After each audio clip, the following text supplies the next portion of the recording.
I can appreciate you creating this show. So when we got rid of them, we also got rid of the us that allowed them. Cause somebody's going to hell. Okay, so today we are here with Chef Tina Lee. And you can definitely call me Tina. Tina, Chef Tina if you nasty. Chef Tina if you nasty. Yo, I could not wait to do this interview with you. It's nice to see you again. It is so nice. In physical form. Right. Because I definitely see you digitally. I hear your voice every time. The same here. Oh my God. I love everything about who Chef Tina is, right? Outside of the chef, right? Because there's a lot more to you. I love that you're always promoting mental health and awareness. And I'm crazy as fuck. Yeah, but it's the crazy ones that are we know how to tame crazy a little bit, right? Listen, it's knowing that you're crazy is half the battle. Yeah, we acknowledge it and we control it. Exactly. You feel me? So yeah. So the first time I met you was about 7 years ago. Maybe I had hair. Yeah. So yeah, you did. And we were, you were the judge at a baking competition I was doing. Yes. And I will never forget, you grabbed my phone because I was live and I was like, everybody I wanted. And you was like, that you on live? Let me get the phone. Let me get the phone. Over there and take your picture, girl. Let me get the phone. And then you told everybody, you was like, y'all make her go to culinary art school. Yeah. She needs to go to school. And then I went to school, and then you was on live one day, and I was like, Chef Tina, I finished. And you was like, girl, you don't need no damn culinary. Girl, I was going to say, did I renege? Because I know I had to renege, because I definitely teach that you do not need culinary school now. Yeah, you told me that. I thought it was funny, but at the time that I went, it was just it was a personal thing for me. I didn't feel like I needed it, but it was just a thing for me because I had done so many competitions and it got to the point of people not even giving me the respect of considering me a real chef. It was like, you're not a chef, you're a cook. And that's like Did you do baking competitions or cooking competitions? I did baking competitions. See, I feel like, so now with baking is a little bit more technical than cooking. So for that, I would say go to school because it's a little bit more science to it. Right. However, I feel like anything in the culinary field, if you put in work in a field, like that's like free school. Yeah. Like you just got to find like a bakery that you feel like is bomb as fuck and go in there and be like, I work for free. Before you go get these, sign up a Sally Mae loan that, they ain't getting their money back. They gonna have to get that shit back in blood. You feel me? Like, yeah. So that's what I tell people now is like, if you want to do the culinary field, go work for the person that you feel is the best, even if you're working for free. Because what you gonna pay them, and then have to pay back 5, 6 years, 7 years later, it don't make no sense. It's very so yeah. Yeah, the baking industry, I think the baking industry is so much more cutthroat than like food. For some reason. That was my experience. Okay. After I went to culinary art school, I went for the entire culinary program. Not just baking and pastry. And then that like made my love for cooking and food. I was almost feeling that more than the baking. And it makes you a force when you know both. Yes. Yeah. And I felt like I was like, oh, it was more comfortable with cooking. Because you could explore more. With baking, like you said, there's a lot more science involved. Right. But I realized when I got into that part of the industry with just food, I was welcomed. Okay. It was so many other chefs in the industry that was like, girl, that look good. Let me do this. And it was like, I had a lot more people reaching out, willing to help. But in the baking industry, people was... Bakers can be a little snotty, right? Because it's such what they feel like is a French thing, right? So, when you hear French in every culture, like even I'm Haitian, right? And French is the bourgeois, it's the upper echelon, it's the, so they automatically associate baking with that, right? You imagine white everything, white apron along to the floor, like you getting fucking married every day, flour everywhere. And, you know, so it's really like a snotty industry. But I always tell people, I don't care what industry you go into, make it yours. Like, make people want you, not necessarily you, and then what you bring will always set you apart. Absolutely. Like, so, but bakers just, they could be snotty, but there's some really dope bakers out there. I believe there are. Most of the dope bakers that I know, though, they aren't here. Oh, okay. You know what I'm saying? So, like, I had more people to reach out to me that lived in other cities and Really? states.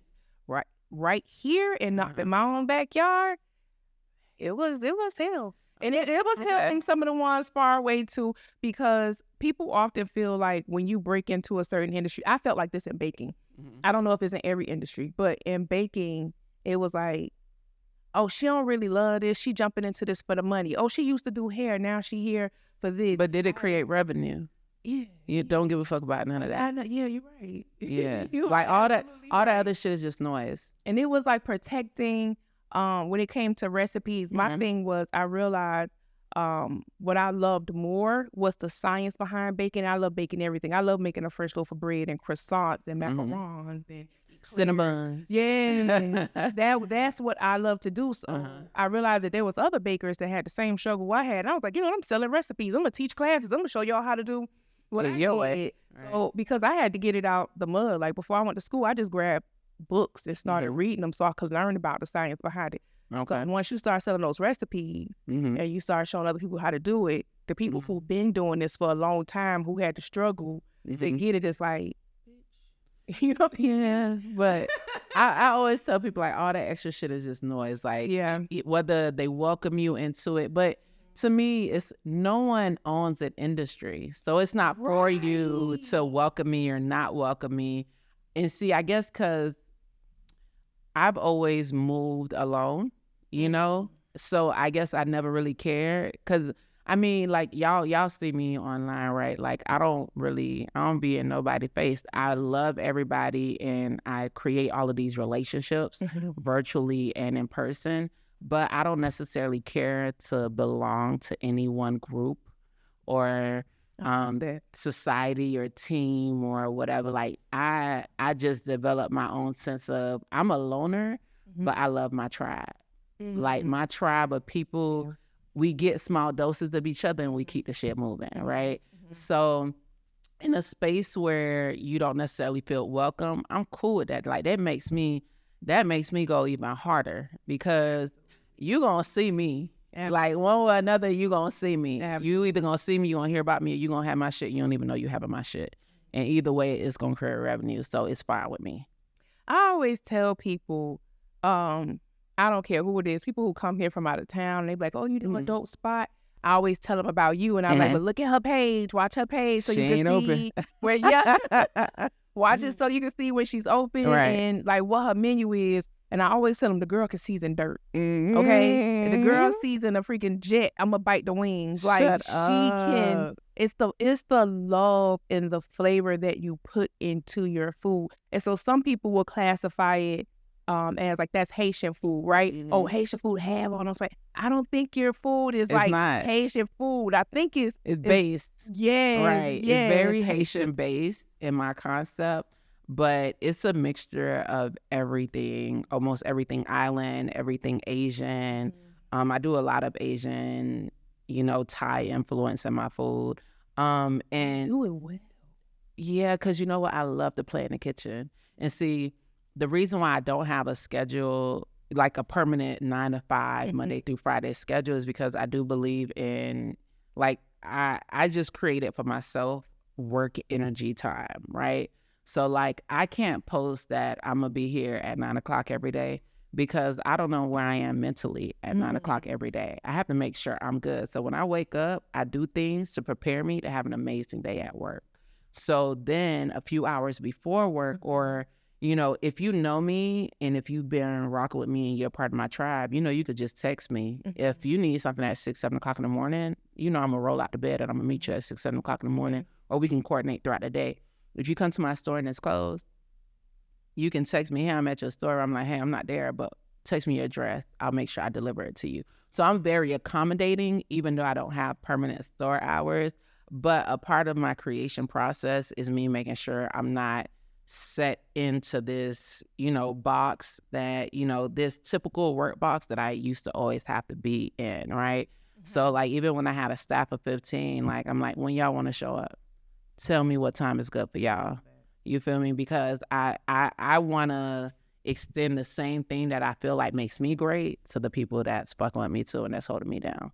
I love that, especially because I feel like when you don't know yourself and you don't give yourself that grace, when you don't act and work accordingly, I don't care how much you love what you do, it will burn you out. It will burn you the fuck out. You will regret it. You will feel regret for it in some sense of like, damn, why did I say this? Why did I start this? And then you don't have that same consistency throughout what you're doing because of how it's affected you. And so I think some people say, like, you have to be disciplined and you have to do this and then you have to do that. But who says you have to do that? So that's what I love. You have to be disciplined. You have to be disciplined, but not in the sense of like how you say how you do your schedule, right? Right. You don't have to be disciplined. You don't discipline yourself in the sense of like, oh, I'm going to be here Monday through Friday from 6 a.m. to this and to that. Okay. No matter what. So there's discipline and there's constrictions. I don't constrict myself, but I absolutely know that the discipline where that comes in, I am available to my customers, to my tribe, whenever. Like, they can text me at 11 o'clock at night if I get to it the next morning, if I don't see it that night. Only because we've created that relationship. And then I have a product line that you can't get anywhere. You can't go to Walmart for it. You can't go to Publix for it. I'm never putting it in stores. It's always going to be direct to consumer. So I have to respect that too. And it's not cheap. And it's I have to, and it's very unique. I have to accommodate my clients accordingly. So, love that. I'm disciplined in that, where I make sure, like, I'm not a business owner that, oh, I made it and I'll get to you when I can get to you. I'm not gonna, you feel me? No, yeah. I'm gonna attend to you as soon as you contact me, or as soon as I safely can. If I'm driving, girl, I used to be delivering and driving and texting and and coordinating, like, it was a lot. But as you get into it, you figure out what works. What works for you. For your client base. And that's what me being available typically almost always during my 3-week period. So that's what I have now. I have a 3-week work schedule. Okay. And I take a week and a half off. So in those 3 weeks, because I'm almost solely by myself, I just added 2 more people to the team. But I work basically for 21 days straight, and I take like almost 14 days off after that. I love that you are so aware of like who you are, what you need. You have to be.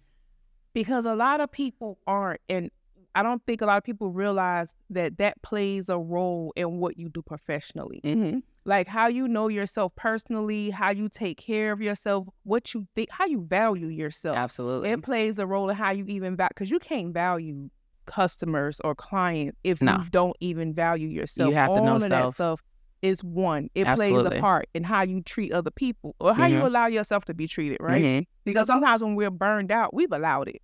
Absolutely. Right? Doing too much. Yes. And half the with time too we little. invited it as well. Absolutely.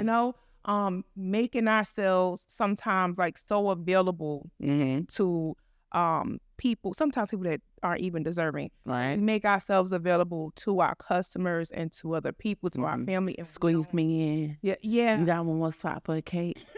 Like, so and see, that's what people chase the dollar and let the quality of their product sacrifice itself. And you cannot do that, because at the end of the day, I'm gonna try to squeeze you in, and somebody else is gonna have some of this product, and they're gonna be like, what the fuck is that?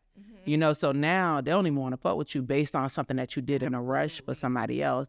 So if I can't give something 100%, I ain't fucking with it. That was a lesson that I learned also that day in the competition. You cannot give something warm or at this.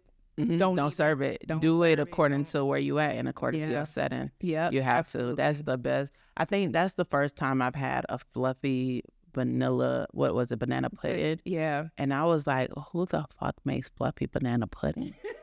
And I don't like banana nothing, but I ate your shit up. Like, that shit was the most. And I still remember it till this day. Like, that's how amazing it was.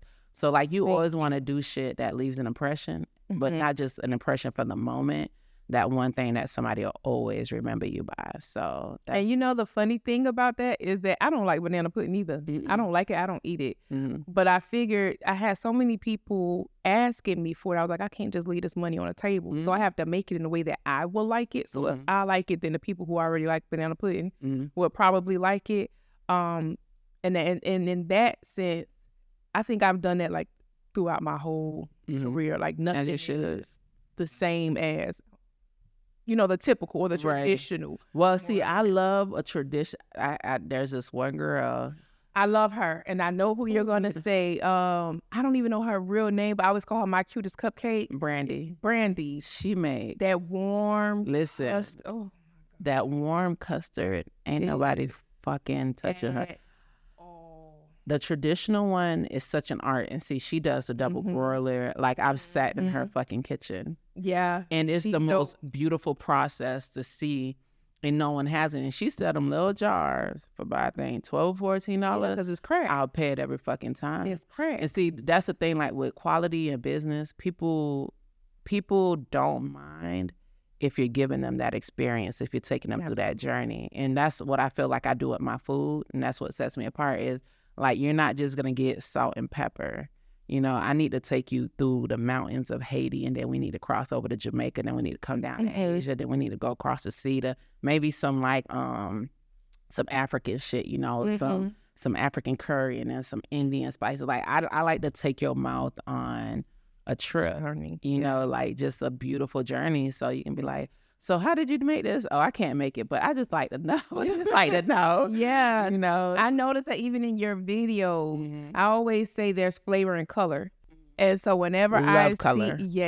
I watch your videos, whether you're live or your reels, and all you see is the layers of color and flavor. The contrast. I absolutely love it. And see, when I develop my dishes, so the 3 weeks that I am on when I do cook, I try not to repeat anything either. So a part of that is I love keeping everything fresh for my audience. That's number one. So when it comes in, there's nothing that stays. I already know what my numbers are. Like, I've been in business long enough to know, like, what the trends are, what the economy is doing, all of that. All of that is super important. So there's no leftovers. There's no, Tina, can I get this next week? If you don't catch it now, you're not going to see it again 9 times out of 10. There's certain items that I do bring back from time to time. Shit, I got them in the chokehold. I told them last night. Yeah. But for the most part, if I'm dropping something new, catch it when it's here because you might not see it again. So that's a part of technique too in business because it makes them like, her, you know what? Let me get this because this bitch is crazy. She ain't gonna do this again, so I need to get more more desirable. Absolutely. Because when you bring out that certain thing, if you take, like when you took off, you was like, I'm not doing beef and pork. This is where we are now. And then when you brought back the beef and pork, I had somebody call me and say, girl, you saw her menu? She brought it back. I'm going to go get that grill. It's just like, and see, even with that, so Haitians, let me tell you, when I fell in love with food, it's when I took it, I think I was like either 8 or 9, my mom took us to Haiti. And my mama and my daddy can cook when we were growing up. So I used to think, like, we didn't even eat the food at lunch, you know, maybe if it was pizza or some weird shit, but it was like our anticipation to get home every day to eat at home. So when they took us to Haiti and we found this new cuisine, because I guess even though they have similar, see, back then they were importing a lot of the things from Haiti still, so they had access to a lot of ingredients. But there's nothing like making food with the water there. You know, knowing that your crab was only 10 miles away at the sea and somebody came and brought it fresh. The cows in the backyard, what time y'all want us to slaughter it? Like, the pigs are here that we feed ourselves. What y'all want, the head, the belly, you know, like, it was that aspect to it. So when I got to Haiti and I had that food, I was like, this is food? Like, it was such a beautiful, magical experience. And I always held on to that. So when I came home, well, with Haitians, they don't teach you how to cook. you better fucking watch. And you better fucking pick it up. Because we gonna drag you to filth if you don't get catching this by watching it. So my mom never really taught me how to cook, but I remember flavors she would use. I can't say I used to watch either. She wasn't an easy person to be around. So I would go get the lady across the street. My mom would leave the house, and I'll have her come and show me how to cook rice and how to do this and do that. Girl, I caught myself for making rice and peas one day, and I forgot to soak the beans. I ain't forget, bitch. I ain't know I had to. I thought I could boil it enough so it'll be ready for the rice. Girl, bye. Them things was hard as ever. So you have to soak fried beans before you make the rice and beans. But I said all that to say, like, the traditional ways that they do things. So Haitians kind of like their meat on the tough side. I guess because they got teeth like dinosaurs. Girl, I couldn't tell you. But it's rare that you'll find a Haitian. Like, there's this lady, she used to live on the Avs. You ever heard of the Avs in Fort Lauderdale? I've heard of it. That's like Haitian. I've never eaten it, but I've definitely heard of it. Okay, so Auntie Solange, I actually ended up being in their family through marriage. But Auntie Solange, she made the best griot, the best stew conch, the best everything. So I used to watch her. She wouldn't let me touch none of her shit, but I used to take her shopping. So they used to go shopping in Bakin, Miami before there was a restaurant depot that they'd known about. But in Miami, you get all the live and the fresh cattle and shit like that. So I would watch her though, and she wouldn't show me shit.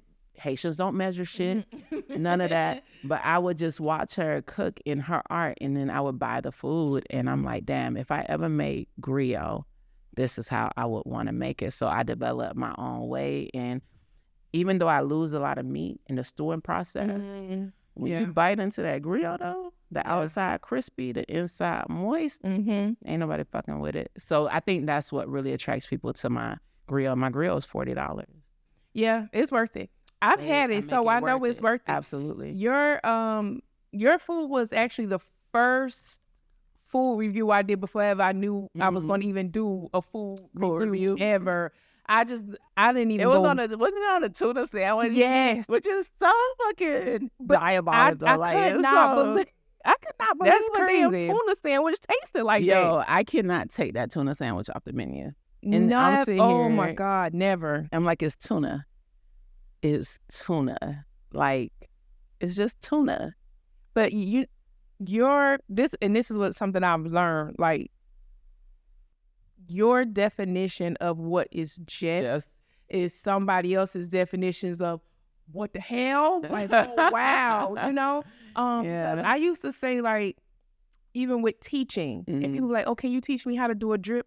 Like, who needs to be taught how to do a drip? Because it comes so easy to you. Right. And then I realized for other people, that is a challenge. They do need to learn what is the consistency and how I hold it.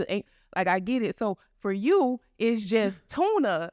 But for me, it was a whole experience. Like, I wasn't even the type to, like, go live and talk about food. I wasn't even doing a review. It's just, I just couldn't believe that this was a tuna sandwich. That's like, insane. I was a pescatarian at the time, so I was like, she got tuna on the menu, so I'm gonna get that. And man, that was a whole experience. Listen, that tuna has like its own group of people that's like, hey, before you even tell the people you're making it, we need to know first so we can tell you how many we need. But man, like, see, even like American stuff like that, that's an American thing. Haitians don't know tuna sandwich. Yeah. So like, I used to watch, I had a friend growing up, Brittany, and she was American.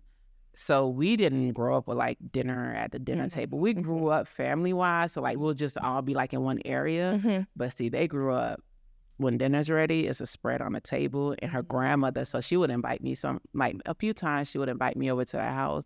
And I got to see how much her grandma cooked and with so much love. And like, y'all cook rice and peas on the side. Like, that's a side dish for y'all, right? Yeah. So I started learning like how to incorporate that into Haitian dishes too. Like, the whole soul food aspect, but still with Haitian flavor. So you get a little bit of everything in it, So I guess you're right. That's my easy, but for other people, that's like, nah, girl, like you did that. So that's a beautiful thing. It's a beautiful thing that I can make people feel that way. And that's what I always aim for. I don't let nobody touch my food. Yeah. And you have, because you have a tribe that when I say your tribe ride, every time we gonna ride about Chef Tina. But I wanted to ask you something because you mentioned your mom, the relationship you had with your mom, and you was like that. She wasn't the easiest to be around. And I do remember you going live and being very open about the relationship that you have. And then I just heard you mention about going to dinner with your friend, and you was like, you know, the way they would spread things out. Because I have almost a non-existent kind of relationship with my mom. And so it was like tough. And in learning things, a lot of things I learned through other people. Yeah, through other people. So now, but they gonna take the credit for it. Yeah. That's my baby. Every time, I'll never forget. Like my mom, I don't even think she claimed me half the time, but let me do something great, and it was, that's my baby. That's my baby. I did a TV show once, and she told everybody on her job, that's my baby. I was like, I ain't never heard this woman. So now we're in a good space. That's good. I'm very glad to hear. Yeah, we're in a pretty good space right now. We vibing right now. We're taking family trips and shit like that. And it's been like that for a couple of years now. But I want to say it changed. How old is my daughter? My daughter is about to be 17. It changed and it progressed. It went up on when I had my daughter. I think my daughter was the first grandchild. When my daughter was the first grandchild, that completely shifted, you know, our relationship. And then, of course, when, you know, success came, it was, that's my baby.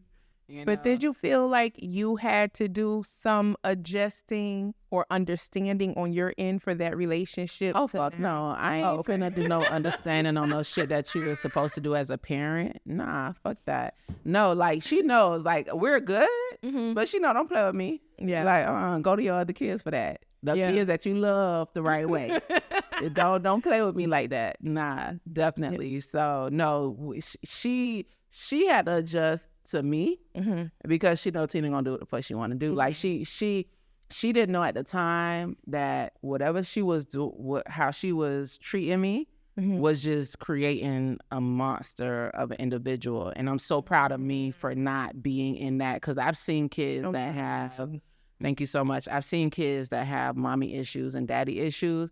I didn't make none of those issues an issue for me in my adult life because I couldn't allow that to control where I go in life. And so many people do. Like, I don't give a fuck what a parent think. Like, unless if you're a parent to me, that's a whole different thing, you know. But if you weren't parenting me properly and it was absolutely no reason you were mistreating me, I don't give a fuck what you think. Yeah. I think not giving a fuck what people think is a gift. Oh, I don't care what nobody thinks. Like, I'm dead ass. It's a gift. Yeah. I mean, to me, see, only because I watch so many shows, like even Intervention. You watch Intervention? I haven't. What? Girl, you'll learn so much about the human brain watching Intervention. But even watching shit like that, like, it teaches you that, listen, people gonna do what the fuck they want to do. So, like, learning to stop, I feel like it's, you know, what the cops call aiding and abetting people, and you gonna stop them from treating you wrong. You have to stop people from treating you how they want to treat you. Absolutely. And make them treat you how they need to treat you. Otherwise, you can exit out. Exactly. And see, that's the thing. Like, I was always so isolated in my home that now it's like, it's just second nature to me. Like, I love being around people, but I love being around myself so much more. Yeah. I think that's so important. I think if more people would learn, and I think this would be like a preventative measure for being depressed, right? Because so many of us get depressed because we don't have the loved ones or we're not in a relationship. I think if we learn to love ourselves and be okay with being alone without feeling lonely, it will put us in a much better place mentally. Absolutely. That's key right there. Like, if you can, and then here's the thing, people don't understand, you can't give no one anything that you don't have. If you don't have self-love, I can't love you. If you don't have self-respect, how am I going to respect you? It's going to last for a little bit, but that's when they tell you that a grace period. You're not, not a real person finna show up. You can really see who that is. So that's shit. You have to do, I feel like you need to do a lot of work before you decide to put somebody in your personal space. A lot. Yeah. To take your taste buds to a palatable Disneyland of sorts, visit Chef Tina Lee's, located in Fort Lauderdale, Florida. When I tell you the unique influences of Asian, Haitian, and Caribbean flavors come together dancing like a 90s house party in your mouth, please believe me. Visit ChefTinaLee.com and also follow her on Instagram at Chef Tina Lee. Okay, so with that being said, I have a question for you. I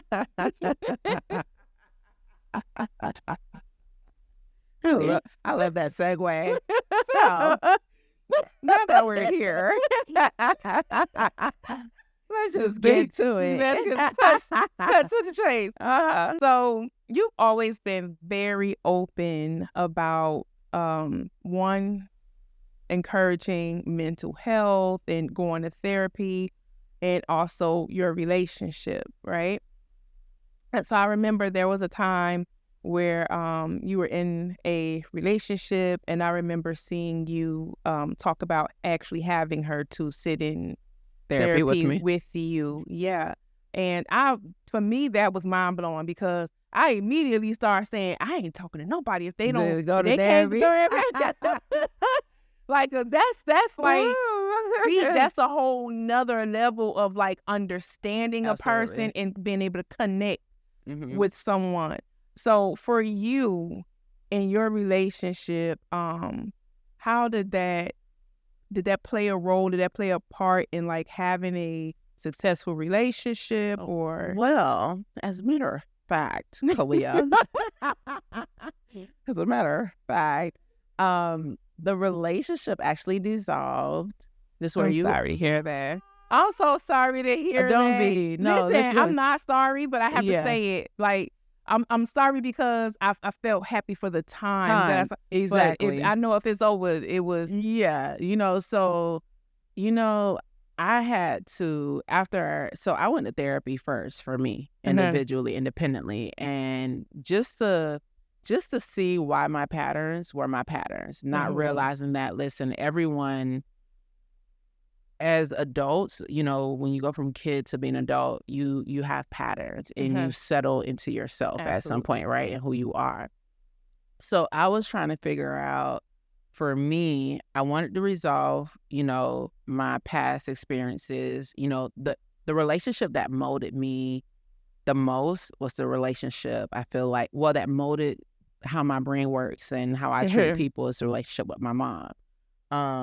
So I was thinking, okay, you know what? Let me go to therapy and unpack all this stuff, because I've never done that before. I've also never really harbored it, but my actions said otherwise. It's not things that I talked about or I let dictate me, but I never discussed it or put it out on the table, right? I ain't never put it on the floor.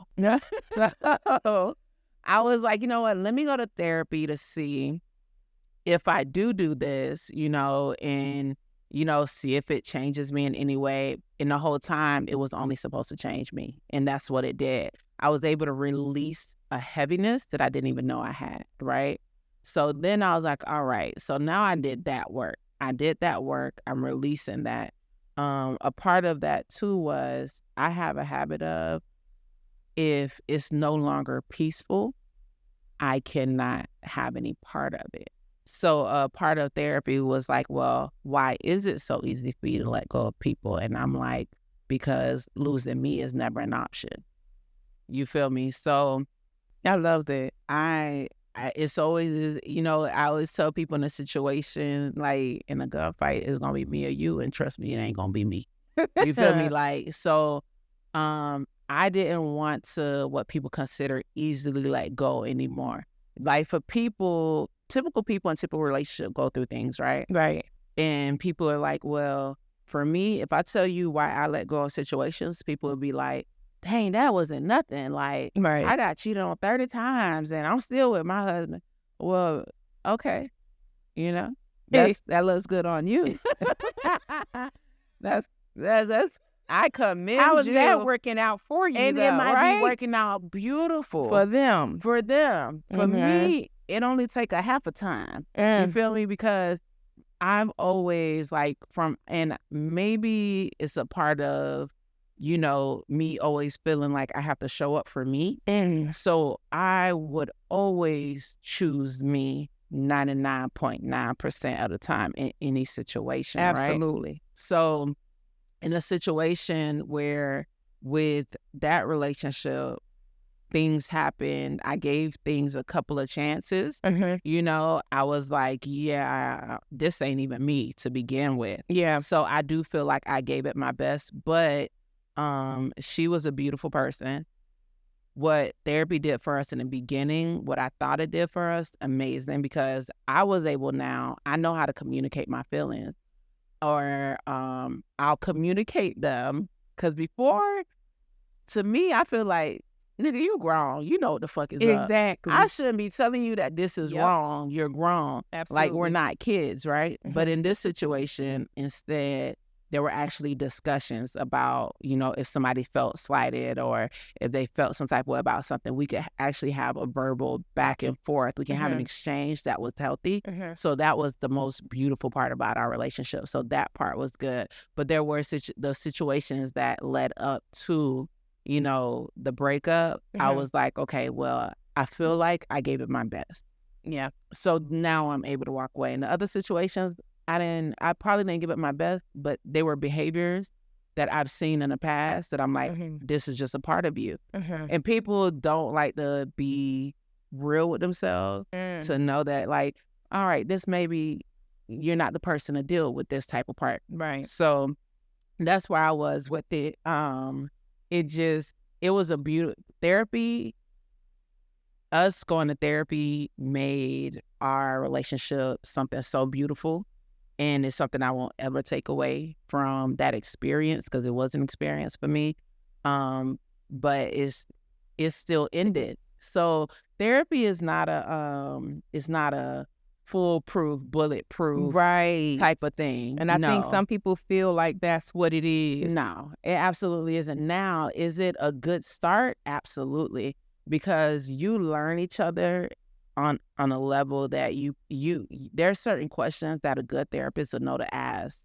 And it doesn't stop in therapy. You'll go home talking about it. You'll be in a car driving, you know, to your house or driving to dinner and like, hey, let's talk about this. It initiates the work. It initiates the work. Yeah. So it makes the foundation of a relationship absolutely beautiful. But that's the thing. The relationship is something continuous. So you have to continuously keep working and working and working. And that's when I realized that I'm just not a relationship person. Really? Yes. Now that's a really interesting revelation. It is. And it's okay. Wow. I realized that I'm not a relationship person. I'm only because I'm going to always choose me. In typical relationships, humans expect you to choose them. And to me, that's not an option. I'm going to choose you in the sense of, if I'm doing right by you, which I always do, I'm a bomb-ass partner. All of I don't care what the motherfuckers say, they'll tell you to this day, I am a bomb-ass partner. Yeah, because I saw yesterday you had a post, somebody was asking, like, can we meet and talk in person? Yeah. Okay, that was all that. See, and that's the thing, and that's not even nobody I ever fought with. That's somebody I let take me out three times or so, and I had to cut that situation off for a little bit. And he was like, "I miss you. Like, can we meet face to face?" And they ain't even fought yet. So that sets the tone. You know, it kind of shows you how highly of a person and how valuable you are to people without even being. You know, people always feel like the value comes after the intimacy, and they don't even know that the intimacy is a part. Intimacy is conversation.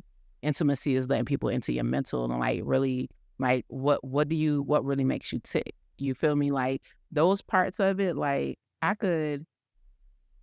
I think I have a gift of having people look within, and I have conversations with people that you typically wouldn't have with the regular person. Yeah. Like, and it's about everything. It's about life. It's about finances. It's about sexual Everything. experiences. Exactly. What makes you feel good? What don't make you feel good? And why do you have this outlook on this perception? And I respect opinions. Right. That's another thing too. I'm never trying to get beautiful. you to think like me.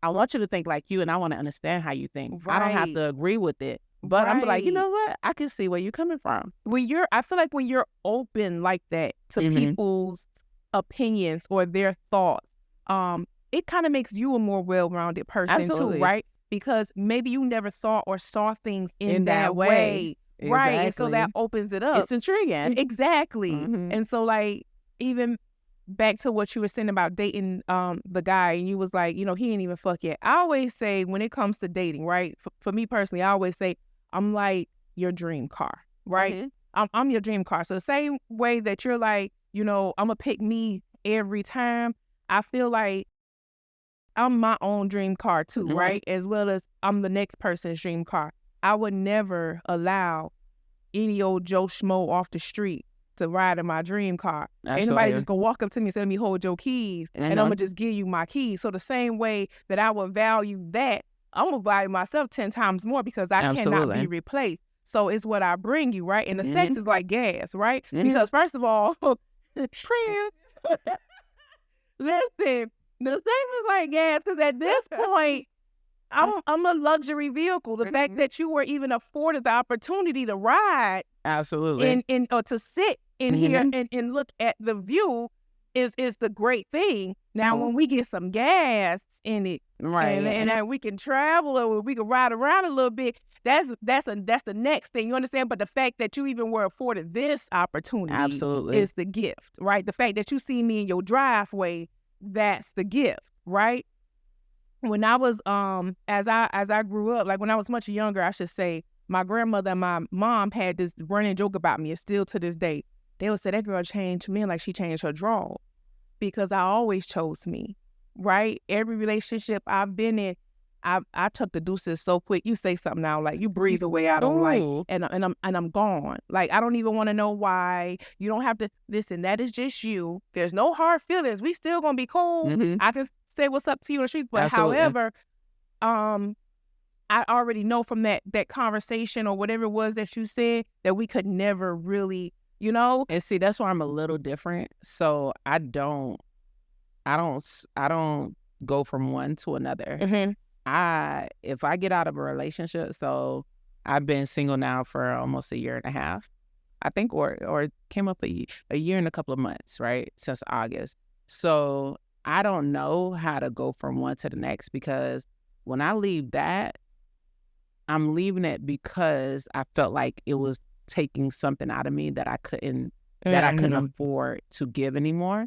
So I need time to replenish. Absolutely. I always need time to replenish me. And even after I'm replenished, I need to replenish my replenishment. Like, I need to make sure I got a reservoir. Like, I got backup. A vacation from your vacation. A vacation from the vacation. Like, I need a lot of things. Now, again, she was a beautiful person, and dating a woman was such a beautiful experience for me in every way. So let's talk about that, right? Because I remember when you went live, I remember when you were saying that you were single. I was in a live, and so, I've been, you my girl. Listen, you've always been so open, and it's so hard to find people that are transparent and comfortable, right? There are some people that are transparent and they'll talk about whatever they're going through, but they may leave out some details, or they're a little bit uncomfortable. But you're open, right? And so I remember in the live that people were like, do you like men or do you like women? Like, and they were shooting their shots in the live, right? And then I remember you saying that that you like both, right? And then that you, I think both you said that, yeah, but I think you said that you had never had like a serious, I've never had a serious woman relationship until that, right? So I've talked to women, I've dated women, I've courted women, but to say that like that was my girlfriend, see, that's another thing with me too. I'm funny about we can, I even now, like I'm dating, I've been going out on dates since I took maybe like 6 months off from after the breakup, and then I started dating again. So I guess that's another thing with me too. So hold on, what are we talking about? Because I got to give you so much. I feel like I need to give you so much so it can be understood. So I do date both. I date both. I go out with both. Now, will I get serious with another woman? I don't think I will, because all the women that I've ever dated, whether they were, masculine presenting, I typically like tomboys, but feminine tomboys. They told me talking to me is like talking to a dude. Like, they're like, you're just like, hey, Tony, like talking to a nigga. I might as well just go talk to a nigga. You ain't got no feelings. Like, but I do. I'm a very practical person. People don't understand practicality. Like, I know if you're moving this way, if you're doing A, when you get to B, this is the outcome. Like, it's simple laws. You're a realist. Yeah, I'm a realist. I'm Yeah. a realist. What you giving to me is what I'm taking. Yeah. You can't tell me you're just doing this on Monday, but on Tuesday and Wednesday, you did the same thing, but you're not calling it the same thing. I ain't like that. Yeah. A spade is a spade, baby. Absolutely. So for me, I don't think I would, in not just Xing out women, like, oh, I won't ever take a woman seriously. I don't see myself probably taking anyone seriously, because again, I realize I'm not a relationship person, because I will not tolerate certain things that humans tolerate. Like, there's humans that like to argue every day. Like, that's the highlight of their relationships. And I'm like, why? Like, like the struggle of that the internet is teaching everybody now, right? Like, love takes work. Why? Why does love have to take all this work?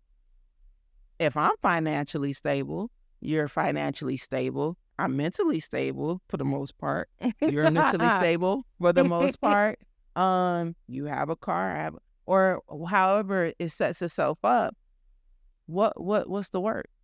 So this is what I believe, right? I don't believe in that, right? I don't believe that relationships are hard work. Like, people say, oh, relationships are hard. Love should hurt. Love hurt. No, I don't believe in any of that, right? So I don't know if you've ever heard of Plato, right? Plato has a book, Plato, is it Synopsium or Symposium? One of them. And he studies the history of humankind, right? And he speaks of how when God created the first human beings, he gave us our mate, right? We were attached at the hip, which is where the phrase attached at the hip comes from. And even though he gave you your mate and we were attached at the hip, we were still messing with other people's mates and doing things he didn't want us to do. So then he got rid of that race and brought back Adam and Eve. And he said, and now I'm not going to give y'all nobody else. You ain't got no other options, okay? I'm not going to let happen what happened the first time. So y'all ain't got nobody but each other. So you can't sleep around. And then Adam and Eve messed up. And he said, you know what? I'm just going to bring you niggas back. Y'all going to bring y'all niggas back, and y'all going to have to work for that mate. So his belief is that God never brought us here without the person that is meant for us. So from the time he brings you here, he knows exactly who you're supposed to be with. Only he wants you to now prove, do the work and be worthy of that mate. And then he will bring you that mate, right? So that is what Plato believes. So for me, I think the relationship I'm in now, right, is, oh my God, I love this man so I can tell much. the energy. Oh my God, I love him so much. It's been a year now. We've never argued. We've never had one single argument. Loving him is very easy. Very easy. If we don't agree on something, I can simply say, babe, I don't really like that. If we go somewhere and something happens, like we went to Marshall's one day and this lady was trying me, dog. Like, I was sitting in the chair. She worked there. She didn't want me to sit in the chair. Bitch, I want to see how the chair feel before I buy the chair. Try before you buy, right? But she was like, oh, get out the chair and we closing the blah, blah, blah. And so I got pissed and I snapped. And he grabbed me and was like, yeah, we out. and I wanted to finish my snap. I needed to crackle and pop too, because this bitch ain't gonna talk to me that way. But he was able to calm you. He brings no, he that didn't calm. calm me down. He got my ass out the stove. Okay.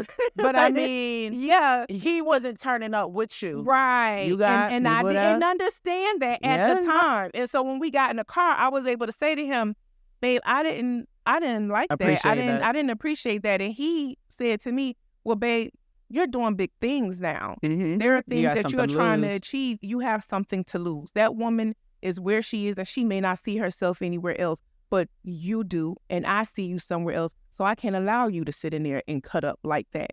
And I was like, okay, all right. See? Like, you know, and it was That's different. beautiful. But I've never had that in any relationship I've been in. I've either had somebody that was going to turn up with me or somebody that was going to turn against me. Okay. You know what I'm saying? That has been the situation. So, like, in this relationship, it has shown me, like, that he is has possible. shown that it is so possible, because the way that he will invest in me, the things that he does when it comes to me, I've never had anybody do that. He's the most understanding person. I've never seen him angry. And I don't know if that's a good thing or a bad thing, but from the day that I've met him, he's been the exact same person from day one to right now.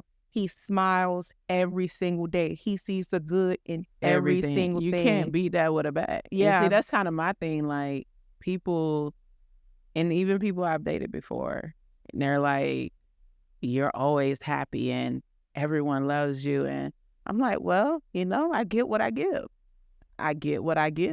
But why is that so bad? Like, I'm supposed to wake up grateful. Like, it's somebody in a hospital bed right now missing a whole leg, and I got two.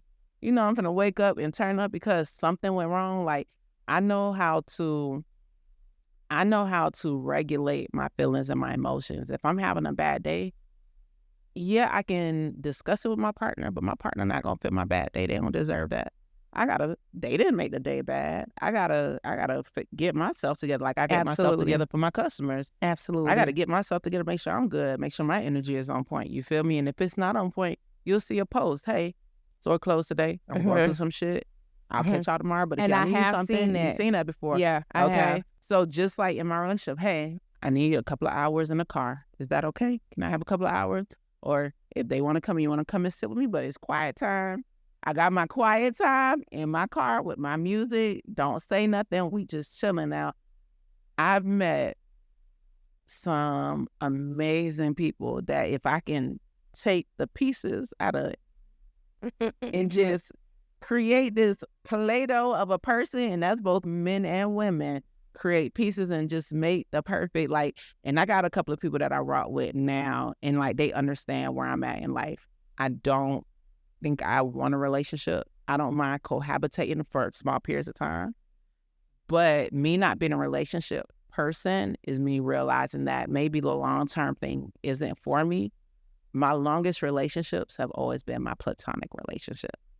Those people now that we're up in age, right? We're about to be mid-30s, late 30s, early 40s. Like, I had a friend come in from town from another state, and I hadn't heard from him in years. And the minute he was at the airport, he was like, hey, I'm in your city. So we was just talking casually. All right, well, you know, hope you have a good time while you're here. Like, wait, no, I'm gonna see you. I'm not coming to your city and I'm not gonna see you. Like, I want to take you out and, you know, we can go out for dinner. You know what I mean? So, like, you leaving lasting impressions on people, like, and you just having that good energy is always gonna put you on top. So I guess for me, I have access to some dope energy, and they all know about each other. Like, everyone that I'm dating knows that I'm dating other people. That's not a hidden thing. I ain't out here trying to be a pimp or none of that. But they might know, like, okay, you know, she not free on Monday night because she be with whatchamacallit.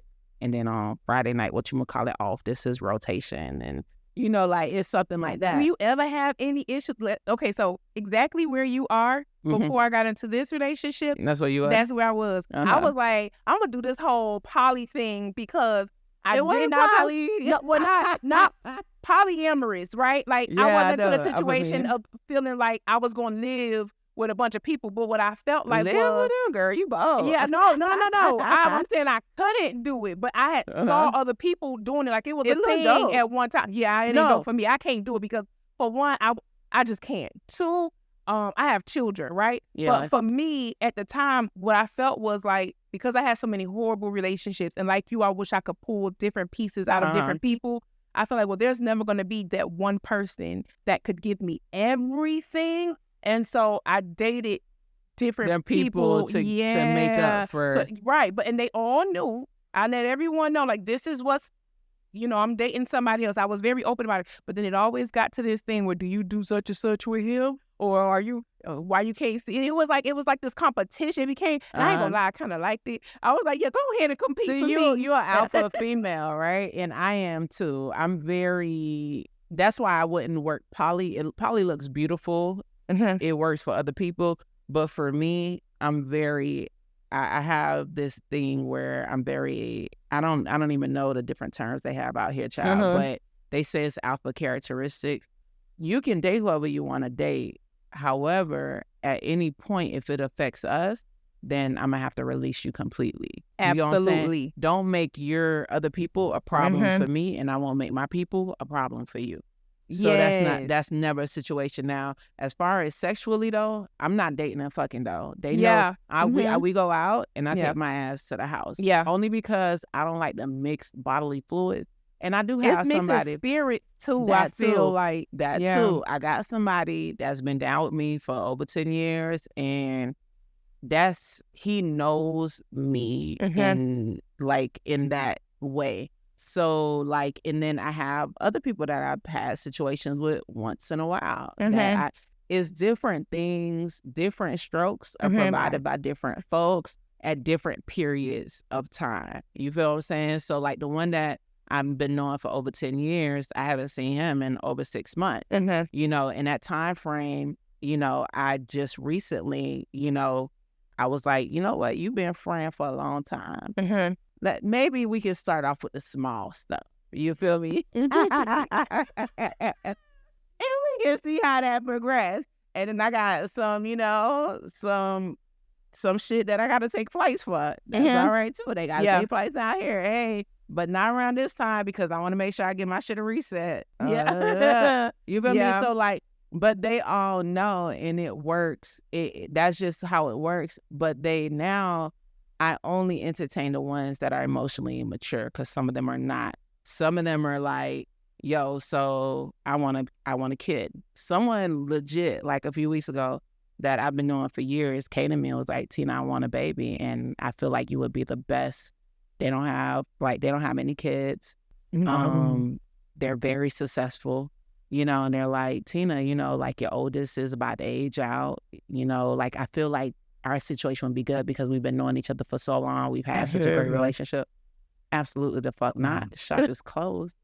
But, it makes you think, I'm telling you, it makes your mind, how you say you loved it, it makes me even more conceited than what I'm already am. Yeah. Because they're like, for me to be a 2-time divorcee, I got 2 ex-husbands, 2 kids, and for somebody to tell you the best option, and it's a bunch of these motherfuckers running around here with no kids, no nothing, young as fuck, vibrant, you know, like, so it's it tells you how quality will always trump quantity. Always. And I think for me, like I think for a lot of us, actually, you don't even recognize certain qualities until you have done the work and saw that quality in yourself. So it's like once you give yourself that recognition of saying, damn, I am dope. The select few people that you do choose to give your time to, yeah, they are, it's more so worth it, right? You have less regretful experience. Yeah.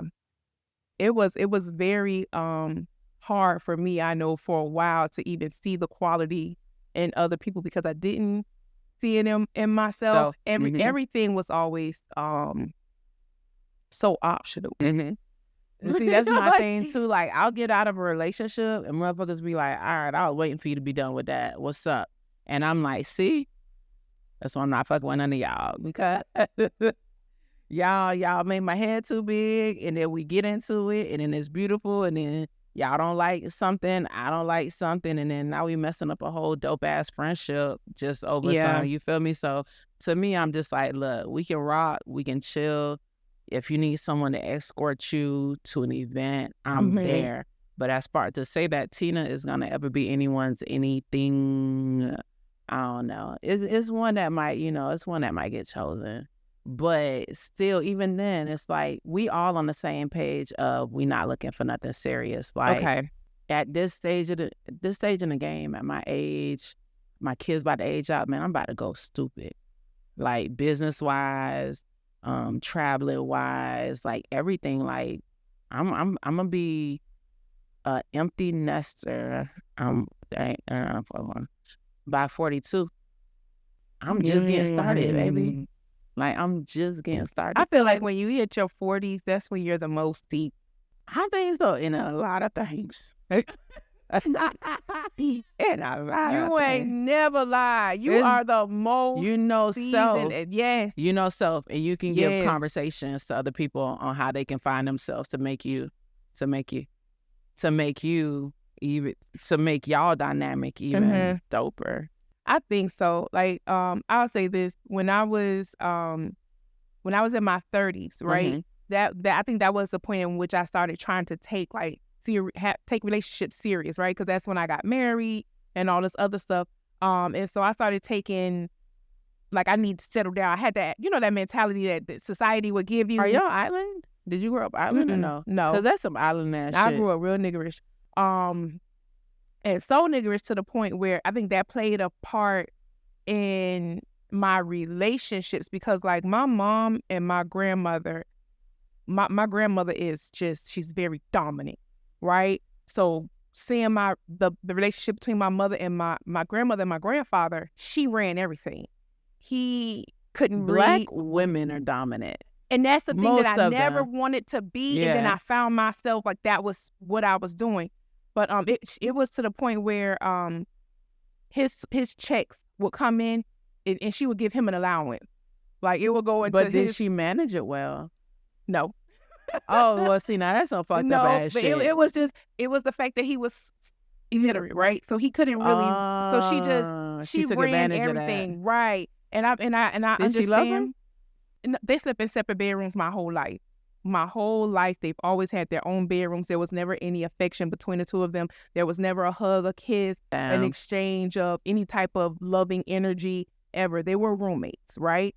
And so when my mom got into a relationship, when my mom got married, my grandmother dominated that relationship as well, because I remember, yes, and it was crazy because it's a continuous cycle. And I would see. I remember times when my stepdad would be there, and my grandmother would come over and he would leave, right? And he would call back from the payphone, like, did she leave yet?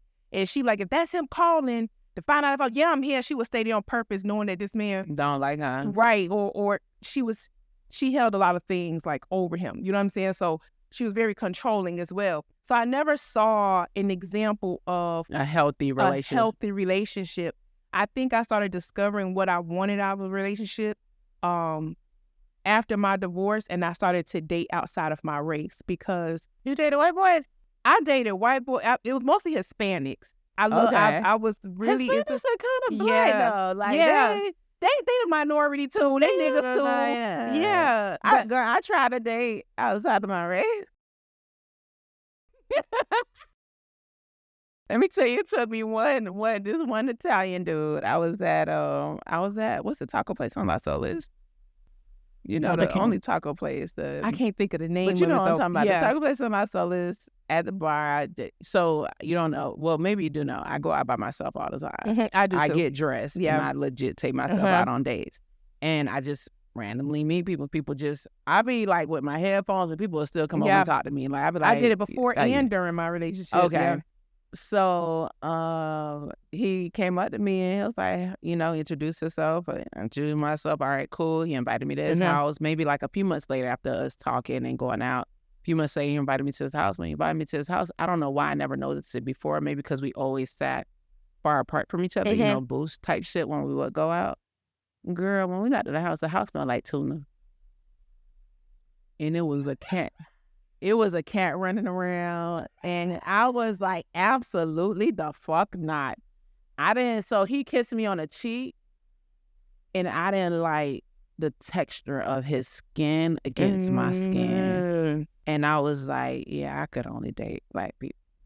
For me, I think what I liked when I was dating Hispanic guys was it wasn't them. I realized it was the relationship with their family. Oh, because they you know big how, on family. Oh my God. And I never had that. I've never been exposed to that. So seeing that was like, oh, when I do decide to get serious, this is what I want. This is what I want. I want somebody that's affectionate. I want to be able to have this type of, relationship to show to my children. That was it for me. But yeah, I knew when it was time for me to settle down and settle in the dust, it had to be. It had to be one of us. It wasn't gonna be Jesus. It was gonna be a kid. Yeah. I think he just turned the cameras off. Cameras off. Okay. Yeah, I knew that I needed. I needed some chocolate. I knew that I needed me. But at the time when I was exploring, it was like, let me just see what this is like. But like, let me see what they be talking about. Yeah, let me see. They weren't. They're lovers. Yes, very affectionate. They are very affectionate. And it's a dance too. Yes, it's the everything. Whole thing. Absolutely. And I absolutely loved it because I did not. Prior to that, I'm not going to say I didn't experience that with black men. I didn't give a lot of black men the chance to give me that experience either. And in my marriage, I was married to an asshole, so it just wasn't going to come from that. I think that's an important point that you're making, right? So how strong black women are. Mm-hmm. A lot of people are like, black women are so stern and they're so this, but a lot of times we don't have spaces that are created for us to not have to be this strong, I got it, dominant force. Now, I will say, as tomboyish as I am, as niggerish as I could be, it's maybe 3 people in the 10 that I've dated in total. Maybe 3 of them really allowed me to really not only get in touch with my feminine side, but stay in touch with it. Like I'm a girl. Like open my door.